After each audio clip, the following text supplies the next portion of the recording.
How are you doing? Yeah, fine. I've been intrigued by all the equipment. It looks a lot more professional than usual. I'm finding it quite strange to have my therapy room tooled up. Right. So, are you ready to talk about the issue that Indeed. has Yes. brought you to the session? Do you want me to say what it is? Yeah. Okay. Well, it concerns downsizing. Hmm. So we believe our house is too large, and we'd like to put it on the market. And the trouble is, there's a bit of opposition between what you could call head and heart. Uh-huh. So my head is coming up with all sorts of good reasons why we need to sell. Mm. And we had a 2-year plan, and we were due to put it on the market at Easter. As soon as Easter came, we just couldn't do it. So our heart just wanted to stay in the house too much. We just couldn't go along with the plan. So there was just this kind of opposition between, I'm calling head and heart. Well, what I'm noticing is not your head or your heart, but your toes. Okay. Your toes were very active while you were talking. Where do you feel your own energy as you talk about downsizing?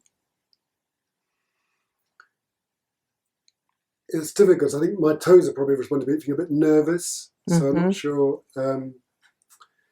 It's interesting. I'm aware of my toes going. Yes. I'm not sure. Yeah. So the energy going to my toes, I don't know what that means actually. Okay. Well, how about moving your toes about a bit? Okay. Like exaggerate the movement and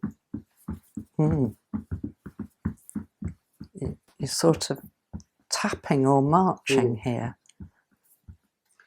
Yes, I mean, I can imagine that's a bit more the head side wanting to get on with this. I think it's a bit, the head feels a bit frustrated. Yeah. We're not getting on with this. Right. And therefore the marching, let's get marching, Yeah, yes. That feels like that a bit. Yeah. And your knees are beginning to make a different movement and your fingers are making a different movement. Exaggerate that a bit and let's see what... Yes, so this just definitely feels like a bit blocked. I want to get on with it. So the head side, I want to get on with it. It's got these plans. Yeah. Why aren't we moving? Yeah. And various parts of my body are coming out in sympathy with that view. Okay. I feel a bit of excitement myself as you kind of get moving. So what are you imagining moving to? Well, a different house, a smaller house. That's where I think the heart comes in, because it is going to, we live in a very nice house. So I think the heart would say, well, it's not going to be nearly as good as what I got now. So why don't we just stay where we are? And why don't you just stay where you are? Because we need to move. It's too big. It's not really suitable for when we get old. I'm thinking about getting older. I think a lot of people, as they get older, they leave it too late. I want to sort of get in there first, get a suitable place that will be suitable for aging. I keep seeing little bursts of your energy.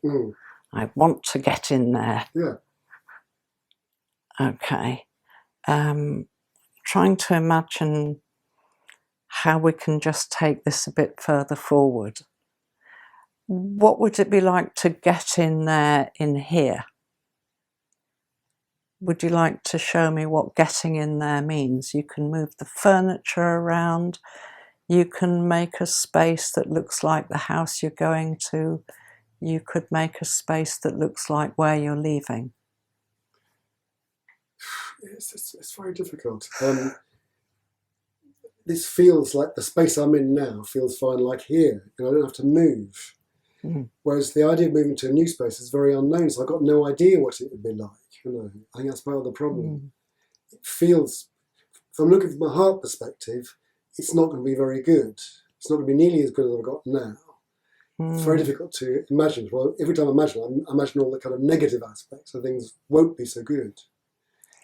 Okay, let's just suppose that where you're sitting now is the house you're in. And let's suppose the house you're going to move to is somewhere here.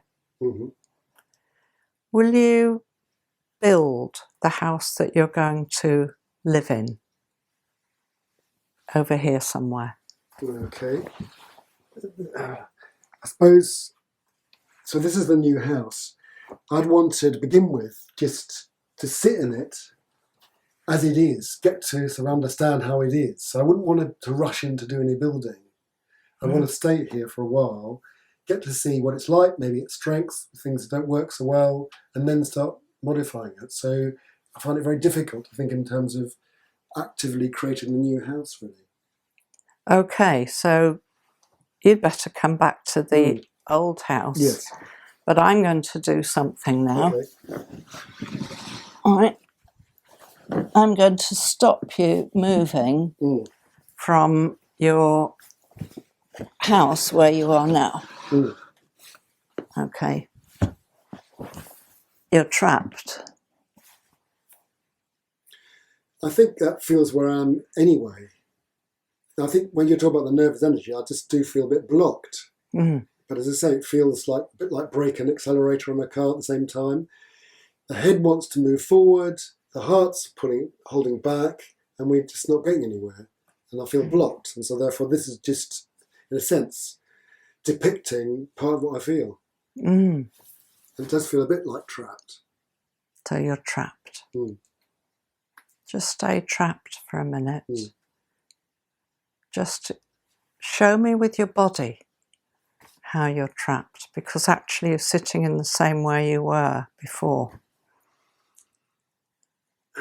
Oh dear. I mean, all I can is perhaps sort of push out. I mean, what I therefore maybe what I want to do is sort of push him out a bit, sort of create a bit more space, you know. Okay. So that feels a little bit. Well, I've got some breathing space. I don't feel so enclosed.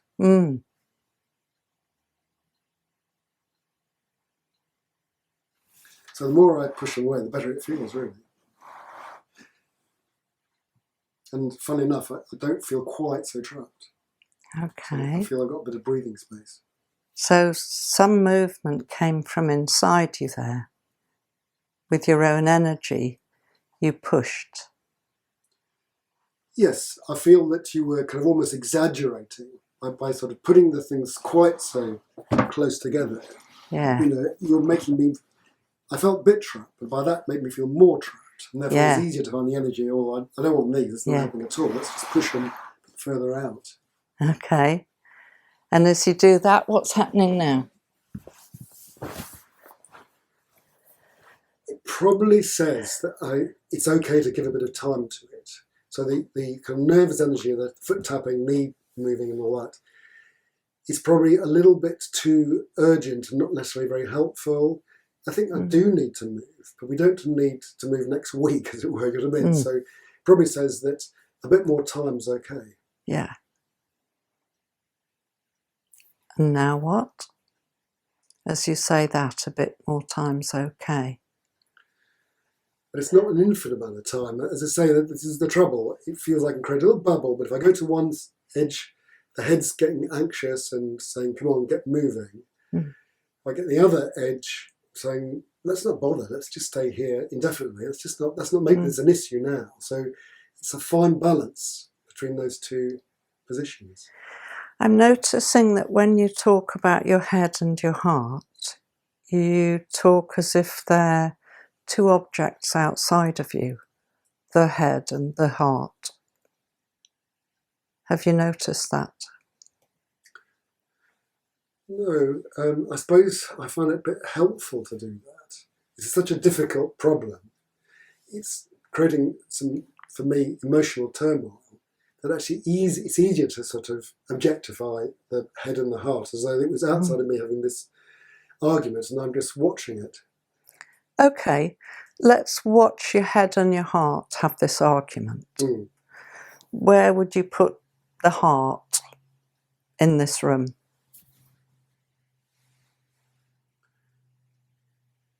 It's very difficult. The truth is I feel the heart's more where I am. And therefore in some ways the head is, say, there. But on the other hand, I'm very attached to the head. But it's easier perhaps for me to kind of see as the head as a bit outside myself, whereas the heart is just there, really. Okay. This time then, talk from the heart, saying I, and then talk back from the head, again saying I, and see what happens. what will you be over there? So here I'll be the heart. Okay. So as the heart, and here's the head. You that's said. the head, yeah. Okay. Talk to the head. Okay. I suppose as the heart, I just feel we all need to relax. Feel that the head's. How about saying you instead of we? Because we implies several people, whereas you're just being the heart right now. Okay, if I'm the heart, I'm saying I need to relax and be a little bit calm about this, a difficult situation. Whereas I feel the head, the head, are driving this too much. And I think creating quite a lot of anxiety. I'm not sure it's really helping. Okay. You've stopped very suddenly there. Well, I think that's the message I've got. The heart saying to you, the head, is I feel you're making a bit anxious. And I'm not sure how helpful it is. I think you're too driven. We just need to relax. So did you stop suddenly because you expect the head to talk back now? Yeah. Okay, come and be the head and talk back. I mean, I'm the head, and I just think the heart is being unrealistic. Because, I mean, in a sense, I think you're playing a game that if we just allow your way of operating, we're going to be there forever. We're going to be here forever. I know you feel it's a bit too frantic, perhaps, and too driven, but unless it's such a difficult issue to resolve, that unless I do drive, nothing's going to happen. So I feel that my approach is essential, and it's going to make difficult feelings, possibly even for a few years. But I do feel eventually my approach is the correct approach and will work. Okay. Do you want to go and reply?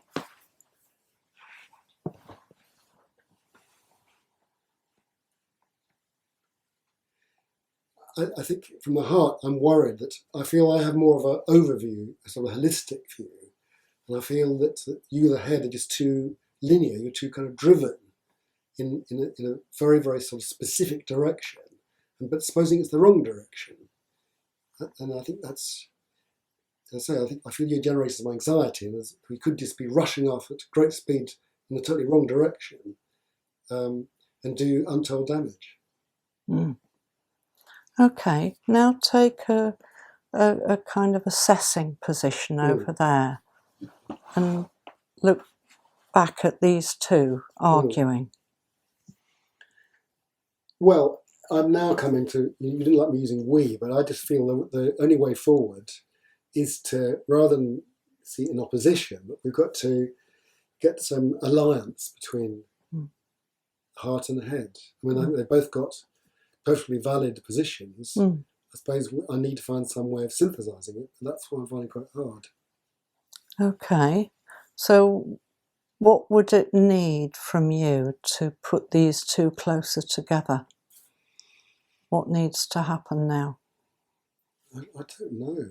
As I say, I mean, unfortunately, I'm going around a bit in circles a bit, but I started with a kind of tension between heart and head, and I have tried looking at different directions, but actually it's there.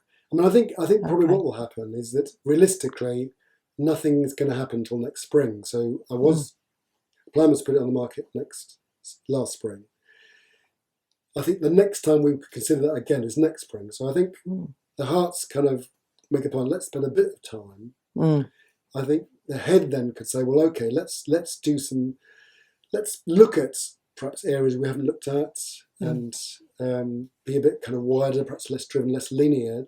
Look at different options, and then maybe in the next spring consider. Okay. We've just got a couple of minutes left, so would you like to come back here and can you send head and heart away for the moment? Okay. So in the last couple of minutes, how are you doing now? I think it's interesting having the discussion between the two. And I think that's my way forward. I'm not expecting a speedy resolution because I think that's going too much in the head. I don't want to go and bury my head in the sand because that's the heart. I feel the more I get sort of dialogue between the heart and the head, I don't think it will be static. I think, which part of me feels it has been, I think there will be some movement. So I think dialogue between the two is what's needed ultimately. Okay. All right. I think that brings us to the end of the session. Great. Thank you very much indeed. Great. See you next week or something. Okay. So how was it for you, Margaret, being with Mike? What kind of things were you thinking about? Well, what I was thinking is that because Mike's done this session many times before with a range of therapists, that he may have developed a habitual way of dealing with the topic. I wasn't certain of this because I decided not to watch the other sessions beforehand. So I didn't know, but when I heard him repeating the head and the heart, I thought that maybe that had become a habit, that maybe head and heart was a refrain. So I wanted to try and move it from the refrain. Okay, I'm just getting earplugs in. Oh, we're getting a wee bit of a technology. technical adjustment. Fantastic. Well, I can't hear any echo now, so thank you to the tech team. That's great. Okay. And okay, it's better for me as well. Oh, great. You can hear me okay, Margaret? Yeah. So, yes, I wanted to try and move Mike away from what looked fixed, the head and the heart. And I wanted to find out where his energy was. I could see from the movement of his feet that his energy was down at his feet and his knees. So I focused on that to try and exaggerate the movement and see what would happen. I notice you do that right at the start of the session. You asked Mike, right, let's exaggerate those movements and see what happens. Yeah. And so what did you see as he was moving his feet and his legs? What were you seeing? Well, his toes were moving up and down very actively. And then later his knees were banging together and his hands were very busy between his knees. So all his energy was downwards. Normally in a 50-minute session, I wouldn't plunge quickly into an experiment within seconds. I would normally try and work more slowly and work up to finding where energy lies. Yes. But in 20 minutes. And this is a concentrated session, isn't it? And of course, Mike is an experienced practitioner and client as well. So you both had agreed to work faster. But when you noticed that Mike's energy was downwards, like what does that tell you about the client? It tells me that the issue hasn't been integrated because it wasn't in the whole of his body. The movement wasn't freely travelling all the way around him. It was concentrated in one area. So that told me he was holding energy, that there would be some tension in his body. Fascinating. Yeah. So it's not quite integrated. He's holding tension. Yeah. And that was part of like in terms of the experiments that you were choosing or the movements that you were choosing, that was kind of based on what you were seeing? Yeah.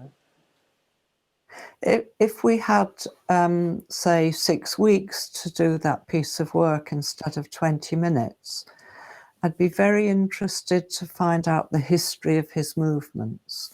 I would ask him things like, does that movement remind you of anything from the past? The way he was moving his knees. And then some of his history would unfold. But because it was so short, again, I was trying to condense things. Yeah. Yes. So 6 weeks into 20 minutes, that's an amazing achievement, Margaret. Yes. Well done. Yes, yeah. But I guess it's really helpful to hear about, well, you would have brought in alongside his body movement some inquiries about his history and his family history. Yeah, that makes sense. Yes, and what moving house meant to him. What I was trying to get him to do, but which didn't work, was to build 2 houses in the room. His current house and the house he imagines that he would move to, and see what the shape of the houses would mean to him, the size of the houses. But he didn't choose to go there. He chose to go and sit in a place he couldn't imagine. So I didn't take that experiment further. Well, that's really great to hear you talk about that. Like, you're offering possibilities to the client, and if the client doesn't pick them up, you hold them lightly, you move on to the next thing. Well, yes, because otherwise that would have been my agenda rather than Mike's. I was tempted to push him a bit. I would have liked to see him build the house that he wanted, but then it would have become my wish rather than his. Yeah. So you're holding on to that tension. Like, what do you want? Yeah. What does the client want? And it's not always easy to kind of let that go and say, right, okay, the client's somewhere else. And yeah. And of course, you did a piece of work with him around the different messages from his heart and his head. Was I understanding that correctly? Yes, I noticed how separate Mike himself was from the heart and the head, as if they were objects in the room, as if they were something that didn't belong to him. And I was really intrigued by the separation of a crucial part of his body from the rest of him. And that made sense, which I didn't have time to develop, of how his knees and his legs and his hands were busy, because of course they were neither his head nor his heart. Yes. So there was something else going on as well in his hands, and yes. And that, like, when you see Mike talk about parts of his body like they're not part of his body, that connects with that sense of the decision not being integrated yet? Or would you put those two things together? I don't understand exactly what you mean, John. Well, maybe they don't go together. I just remember you saying, as we started to talk at the beginning, like when you saw Mike's energy, it looked like the decision wasn't integrated yet. Yeah. And I think it's okay. It turned out to be okay that his decision isn't integrated yet, because in the end, what he's decided to do is not to rush, is to give himself plenty of time. So, of course, sometimes a session ends with no resolution. Nothing has been fixed, nothing has been decided. But he's named the impasse that he's reached, and that's fine. And I think when I was a new therapist 25 years ago, I might have wanted to rush him into achieving something. But over the years, I've learned to just let it be the client is where he is right now today. And what is the benefit of doing that, Margaret? It sounds like in earlier years you might be like, come on, Mike, let's get it done. But what's your experience taught you about that? Like just allowing the client? That a lot of therapy goes on between sessions away from the therapist. So Mike will go away after this session and it'll be like beachcombing. He'll be turning things over in his mind, and he can do that at his own pace. I don't have to be with him to make something happen.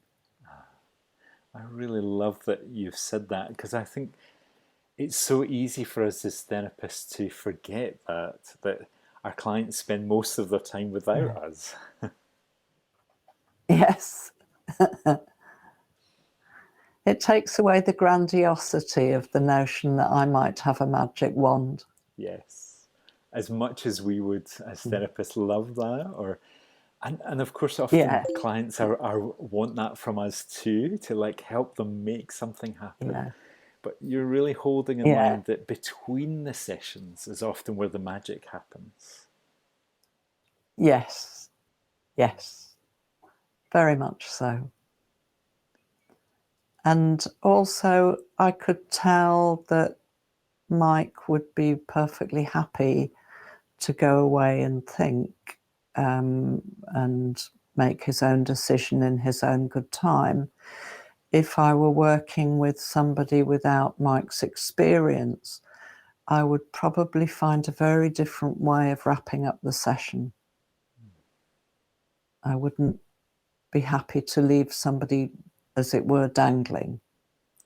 So that's really important to catch the difference between what you're doing here tonight with Mike as a demonstration, a very short demonstration, and how you would work with a client who's coming into your practice. With somebody who was, say, new to therapy, I would want to explain that we could do a little bit to raise their curiosity and their awareness of themselves. And I would probably warn them that they might not notice any difference or come to any conclusion quickly.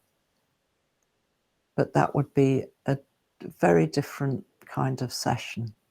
Yes, like you might help clients to manage their expectations, I guess, about how quickly things happen, and that you're not going to push them into something either.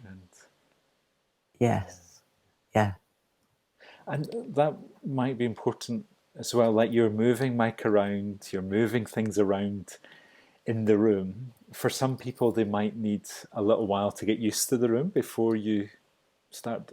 Oh, yes. I tend to explain to people that I like to use the whole of the room, their body, the furniture, and that they can move around as much as they want. I tend not to do static sessions where people are just sitting still and just talking. In fact, today we were somewhat limited by the equipment and by having microphones and so on. If Mike and I had been alone, I think I would have used far more space in the room.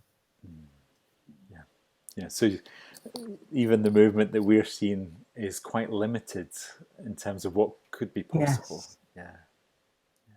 Yes. I might get him to make a den in here using blankets and chairs, and we might both crawl in the den underneath together. All sorts of things could happen that would perhaps be livelier. That sounds exciting, Margaret. That sounds fantastic. Yes. And of course, I'm looking behind you, and it sounds like you've got all sorts of resources. You've got throws, and have you got toys as well, and things? And I've got toys. I've got a big box of coloured things that sparkle, and wool and shells and all sorts of things to play with and move around. Yeah. So lots of great things that can also stimulate your clients, I guess, and like move them into different spaces, and Yes. fantastic. Yeah. And I wanted to come back to that word. Oh, sorry, Margaret, on you go. Sorry. That's okay. Go on. I'm just thinking about that word you used, impasse. And whether, could you say a little bit more about, I think this is so useful because often the hardest work is when a client is stuck, and for us to be patient. So when you use that word impasse, what are you thinking about, Margaret? For impasse, which is a word fairly commonly used in Gestalt therapy, it's a moment where you get stuck and where energy is coming from one direction and coming from the other, and you can't move. You feel as if you can't move. You're trapped in the middle. But I regard the impasse as a very useful state, to give people time to let the two different voices fight it out until the energy flows together.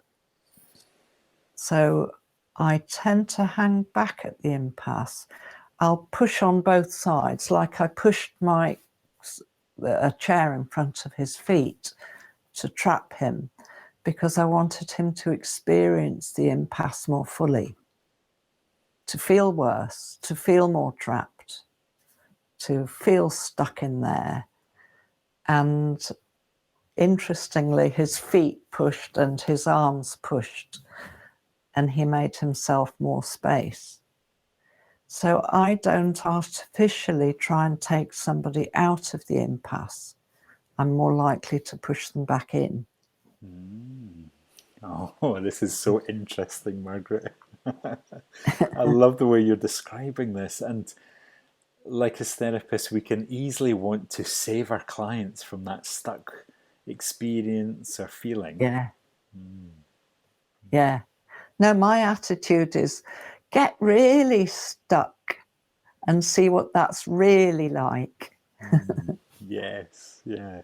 And like you did very physically, like to push the little footstools nearer to Mike, really to intensify that experience. And just to ask you again, like you're looking to see what Mike's energy does in that kind of tighter space. Yeah. Yeah. Because I think energy gets dispersed when you've got competing arguments.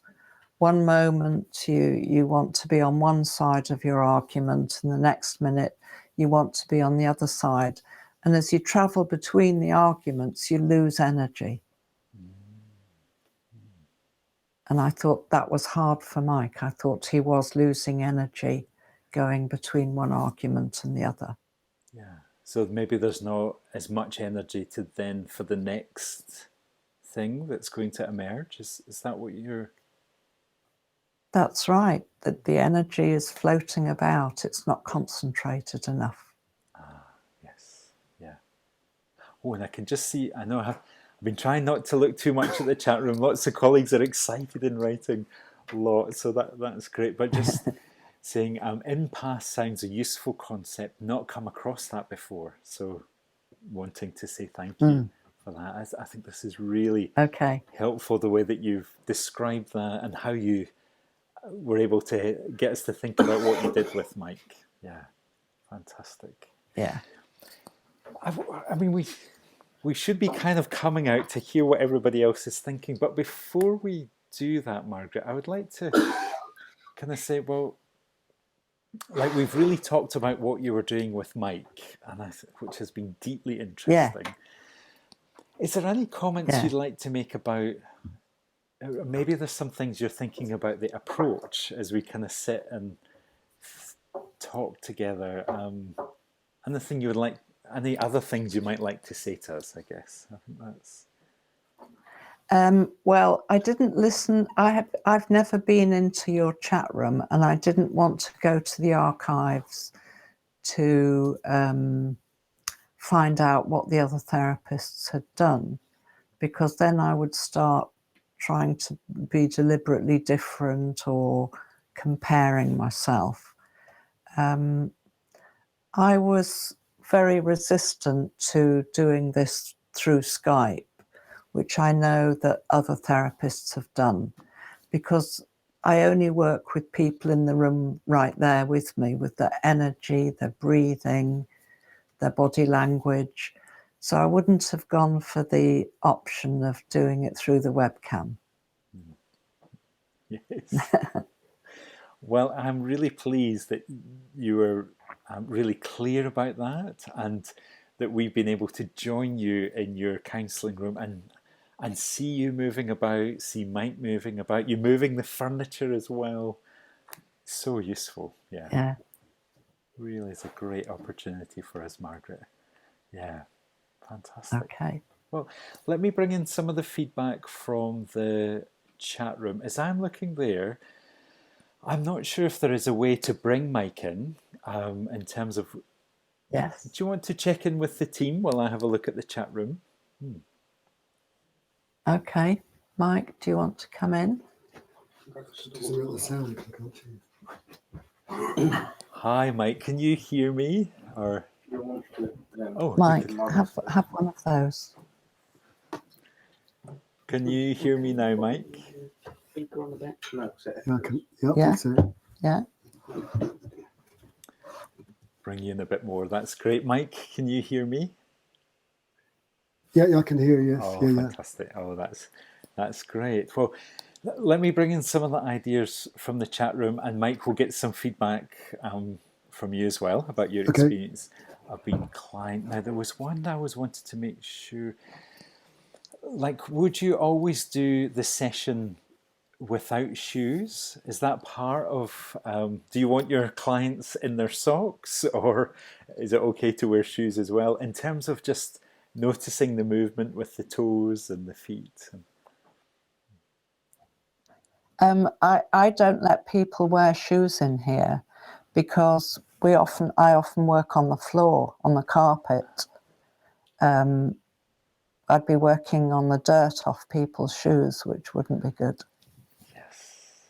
That it just makes sense. But also, that's the practical reason. The therapeutic reason is I want to see how people's whole body moves, including their toes.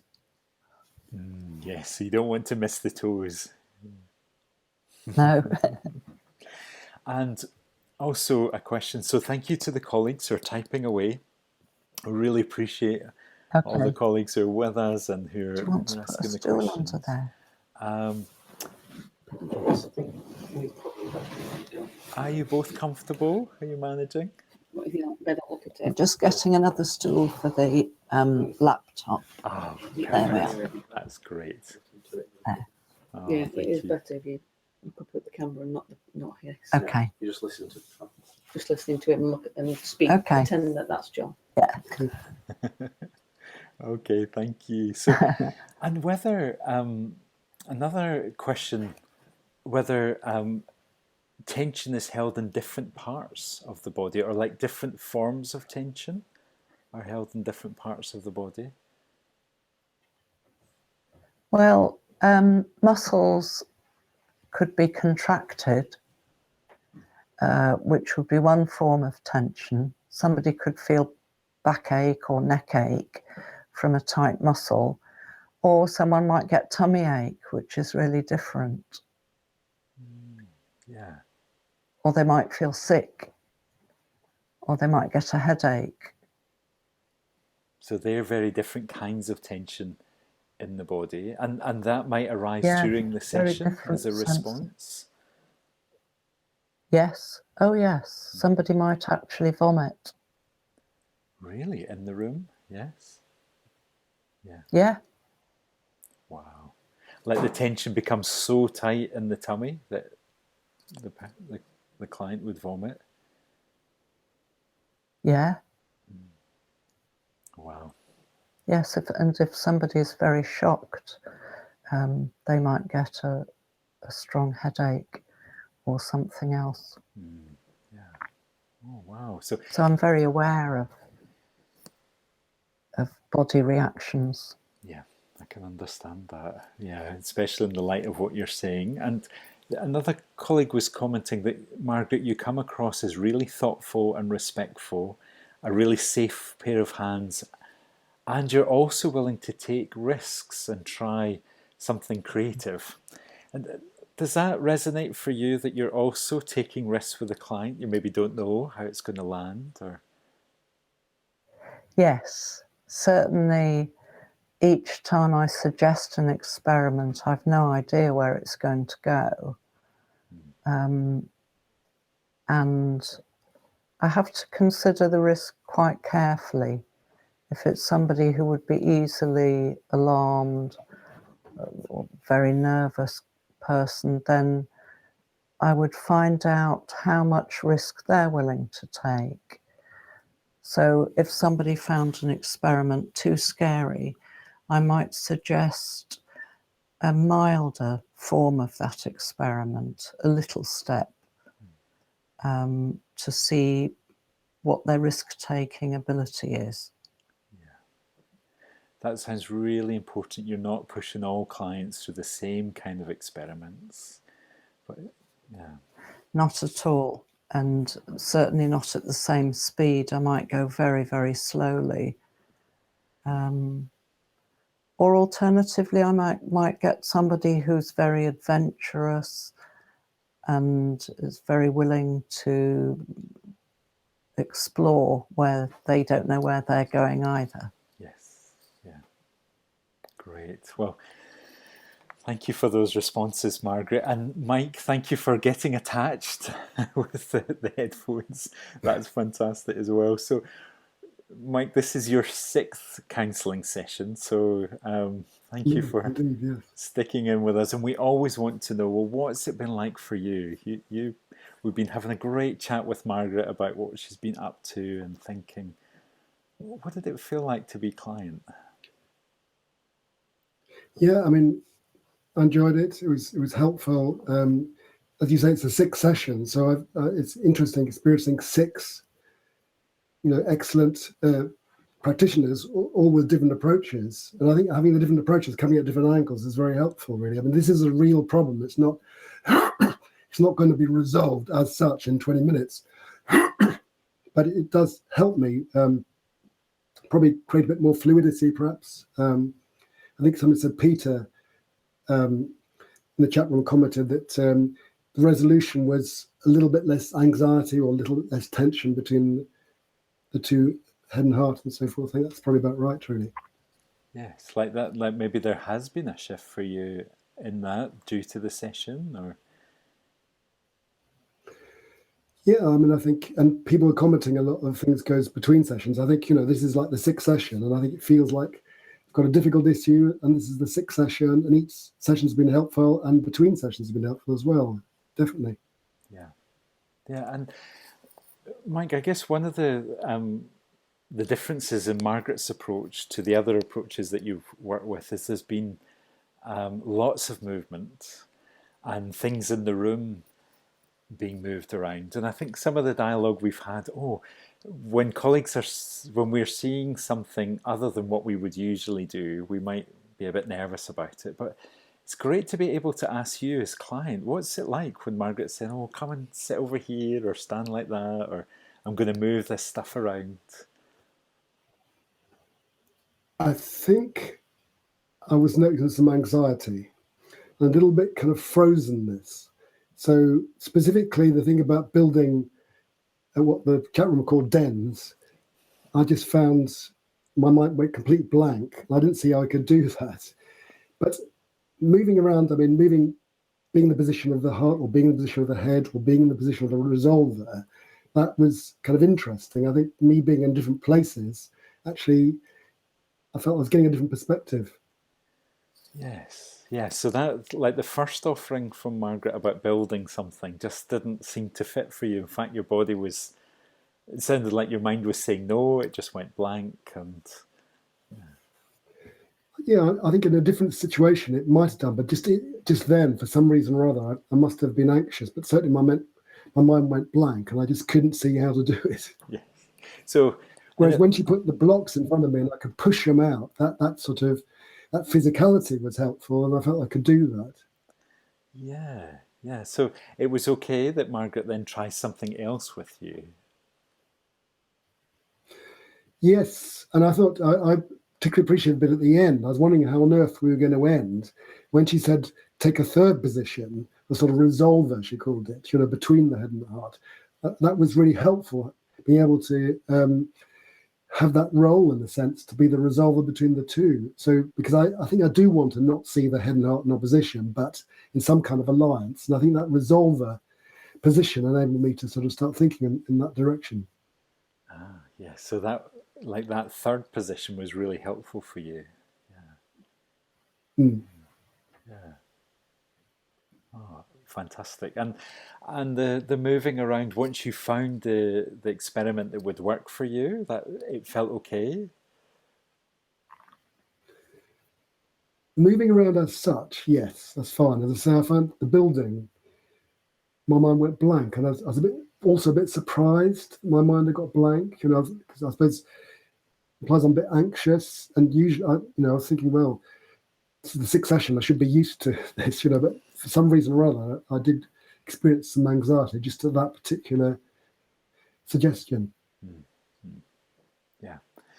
Well, I think, like you are, I think you are getting used to it, and this is also, you both are really offering yourselves in such an open way that I'm glad your mind is taking care of you in that way, saying, no, this isn't going to be okay. And we were really enjoying what Margaret was saying about the impasse and the being stuck and intensifying that stuckness to see what happens with your energy. And I wondered, do you have any comments on what that was like for you, Mike? Well, I think it's a very interesting concept. It's a very good word, impasse, I think, because I think it summarizes exactly what I've been feeling. I like the idea, in theory, about trying to shift the energy. It makes sense theoretically. I think with the anxiety or whatever it is, I didn't notice that big a shift. I think a bit. I think it was the kind of when the resolver suggestion came. Also, when I was pushing the blocks out, I felt a little bit of easing of the tension, as it were. But I mean, from my mind, it is an impasse. And, I'm not expecting to get that kind of instantly resolved. Somebody in the chat room said they can see why it's an impasse because the arguments for head and heart are so good. They're sort of finely balanced. And I feel that's true. Mm-hmm. Yeah. Yeah. So then, well, it's great to hear what it was like to experience that impasse. And it didn't feel like it was too intense or too much, but just kind of put you in that place where you're able to think about it. No, because it's one thing, when I was listening to you and Margaret, when she said this bit about head and heart being almost like a routine, that was very interesting to hear Margaret say that. Because to a certain extent, that's almost deliberate. So I'm starting with each therapist in the same way, but actually maybe we might need to rethink that, because there's a possibility that that's actually, it's become too much of a routine, which then the therapists will work against just undoing that routine. So that was interesting comment. That unfortunately then, I heard what Margaret was saying, but I couldn't hear what your questions were. Okay. So you could hear Margaret saying that. Well, I suppose that's part of what is interesting about our project here, and how we're structuring it, and what it's like for you as client, Mike. And just a colleague curious about whether you feel like you're starting at the beginning every time that you come into a session, and is that part of what might get in the way a little bit? Or I think to a certain extent I do feel like I'm starting again, and that's okay. It's a bit like Groundhog Day, but each time I'm starting, it's like like a spiral, old-fashioned gramophone record. I'm going to the same place, but it's one groove on. So it's more or less the same from starting again, but actually there's inevitably been a little bit of kind of further thought since the last one. Yes, like there is some magic happening between the sessions. Yeah. Definitely, yeah. Yeah. Oh, great.